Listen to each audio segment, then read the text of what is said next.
गणेश जी का नाम लेकर हम शिव पुराण प्रारंभ करते हैं। हे शंकर भगवान, हे माता पार्वती, हम जो भी शिव पुराण सुन रहे हैं, हमारी सब मनोकामना पूरी करना, हमारी रक्षा करना, हम सब आपकी शरण में हैं। दुर्गास ऑडियो बुक यूट्यूब चैनल को लाइक, शेयर एंड सब्सक्राइब करने के लिए आप सभी का बहुत बहुत धन्यवाद और आभार।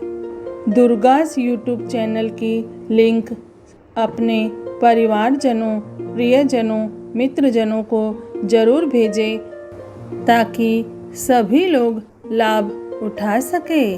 धन्यवाद। शिव पुराण में श्री कोटि रुद्र संहिता में 31वां अध्याय प्रारंभ करते हैं। रामेश्वर महिमा वर्णन। सूत जी बोले, हे ऋषियों, अब मैं आपको रामेश्वर शिवलिंग की उत्पत्ति की कथा एवं महात्म्य सुनाता हूँ। भगवान श्री हरि विष्णु ने अयोध्या के राजा दशरथ के घर उनके बेटे राम के रूप में अवतार लिया ताकि वे दुष्ट राक्षस राज रावण का संहार करके पृथ्वी को दुष्टों से मुक्त करा सके। श्री राम का विवाह जनक नंदिनी देवी सीता से हुआ था। अपनी माता कैकेयी के मांगे वरदान के अनुसार वे 14 वर्षों के लिए वनवास गए। एक दिन जब श्री राम व लक्ष्मण कुटिया से बाहर गए, तब रावण ने सीता का हरण कर लिया और उन्हें लंका ले गया। श्री राम अपनी पत्नी की खोज करते हुए अपने भाई लक्ष्मण के साथ किष्किंधा पहुँचे। वहीं पर उनकी मित्रता सुग्रीव से हुई, जिसे उसके भाई बाली ने राज्य से निकाल दिया था। तब श्री राम ने उसकी सहायता की। श्री राम ने बाली को मारकर सुग्रीव को किष्किंधा का राजा बना दिया। सुग्रीव ने श्री राम की पत्नी देवी सीता की खोज के लिए अपनी वानर सेना को चारों ओर तलाश करने के लिए भेजा। वानरों में श्रेष्ठ हनुमान ने माता सीता को लंका में ढूंढ लिया और श्री राम का संदेश उन तक पहुंचाया।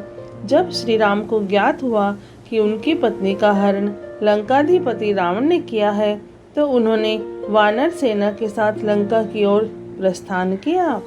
जब उनकी सेना दक्षिणी छोर पर समुद्र के किनारे पहुंची, तो उन्हें चिंता हुई कि सेना इस अथाह सागर को कैसे पार करेगी। वे इसी सोच में डूब गए। श्री राम को प्यास लगी और उन्होंने पानी मांगा। जब वानर उनके लिए पानी लेकर आए, तब उन्हें स्मरण हुआ कि आज उन्होंने अपने आराध्य का दर्शन व पूजन तो किया ही नहीं।